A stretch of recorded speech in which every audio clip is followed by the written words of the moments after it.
안녕하세요. 오늘은 4월 첫날입니다. 4월 1일 만우절이기도 한데 오늘은 사순 사주간 화요일이고 복음 말씀은 요한복음 5장 1절에서 16절입니다. 그 유명한 유다인의 축제 때 예수님이 예루살렘에 올라가셨는데 베zet다라고 하는 양문 곁에 못이 있었어요. 38년이나 앓는 사람이 있었고 예수님께서 누워있는 그를 보고 건강해지고 싶으냐 하고 물었죠. 때는 안식일이었어요. 그러면서 이제 예수님께서 치유하시는 그런 장면인데 오늘 이 복음 말씀이 상당히 우리에게 38년 동안이라 왜 못 들어갔을까? 그리고 예수님은 치유해 주시면서 다시는 죄짓지 말라고 했을까? 이 복음의 기적, 오늘 이 기적에서 안식일법은요 성한 다리를 가진 사람들에게 모든 불필요한 행동과 동작에 제한된 점인데 38년이나 움직일 수 없었던 중풍병자에게 안식이라는 것은 무슨 의미가 있을까요? 예수님은 참으로 안식일에 움직일 수 없는 중풍병자에게 일어나 네 들 것을 들고 걸어가라 하고 말씀하세요. 전혀 움직일 수 없을 정도로 무력하지는 않았던 것 같아요. 바로 중풍으로 손발이 마비된 환자를 스스로 걸을 수 있도록 초대하신 거예요. 이 첫 장면은 안식일 규정을 폐지하려는 것처럼 보입니다. 하지 말라고 하는 것을 하는 거니까. 안식일은 아무것도 하지 말라고 그랬잖아요. 안식을 쉬어야 되는 거니까 하는 거예요. 히브리 사람들에게 안식일은요 거룩한 규정이고 사회적 측면에서도 복된 가치들을 받아들이기 위해서 아무것도 하지 말라야 되는 거거든요. 오늘날 우리 그리스도인의 축일, 주일과 같은 잔치를 여긴 겁니다. 하지만 구약 규정에 대한 예수님의 행동은 늘 동일하게 나타나요. 다시 말하면 모든 규정의 뿌리로 돌아갈 것을 항상 강조합니다. 구약 지침이 바로 그 영감받았던 근본 의미를 세우는 것이니까 그렇죠. 세워야 되니까 그러는 거예요. 안식일은 하느님께 정신과 마음을 봉헌한 시간입니다. 그런 점에서 선물인데 모두에게 부여된 것이죠. 바로 불편한 몸을 움직이는 것이 주님께 올리는 안식일의 근본을 방해할 수 있단 말입니까? 아닙니다. 성한 사람들한테는 그럴 수 있지만 성하지 못한 사람들은 그러한 것을 누리기 위해서라도 치유가 일어나야 되는 것이 왜? 해방이니까. 성한 사람들도 안식일에 해방을 하는 거예요. 몸의 모든 일에서 해방을 위해서 쉬는 거예요.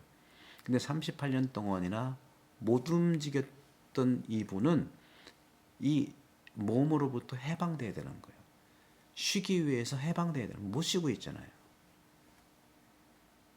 오히려 안식일은 그에게 마음의 고통과 나쁜 생각에서 늘 빠져 있는 겁니다. 얼마나 불평불만 자괴감이 있겠습니까? 그러니까 예수님이 낫기를 원하느냐 물어보니까 자기에게만 실컷 하잖아요.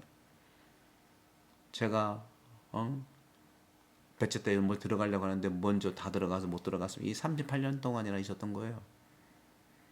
그래서 예수님께서는 그 불편한 몸과 특히 구겨진 마음을 바로 잡아 주신 건데 그게 안식일에 해야 되는 일이잖아요.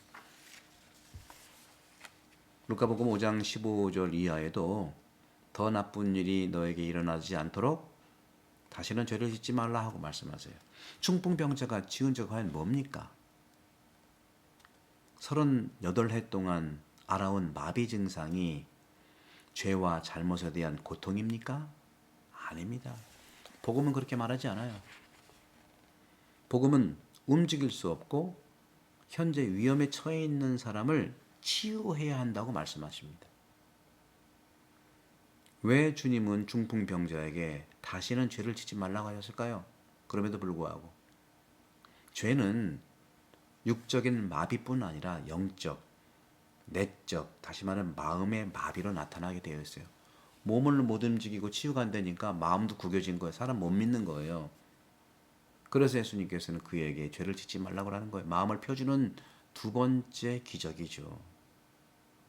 선을 향해 각자의 능력을 영적, 육적으로 사용할 수 없는 것이 그의 죄인 것입니다. 그래서 그는 주님과의 대화에서 일방적으로 자기 말만 늘어놨던 거예요. 저도 고해성사를 주고 판공을 하다 보면 말을 많이 하는 분들은 그냥 저는 경청을 해요. 중풍병자는요, 병리학적 증상뿐만 아니라 신경 정신과적 고통까지도 가지고 있어요. 몸의 병뿐만 아니라 마음의 병까지 있었다는 것이죠. 육체와 심리에 다 아픔을 가지고 있던 거예요. 장애였었어요. 38년 동안 격리된 삶을 살았기 때문에 그렇습니다. 그래서 예수님은 총체적 비상사태로부터 네 자리를 걷어들고 나오라 하고 말씀하시는 거예요. 육적이든 영적이든 나오라 하는 거예요. 마비 증세 때문에 작은 고통에서도 사람들에게 공격적이거나 미움을 거칠게 하는 행동하는 그 마비증에서 나오라 하고 말씀하시는 거예요. 그런 상황에는 우리 모두는 주님이 우리를 나오도록 초대하십니다. 강력하게.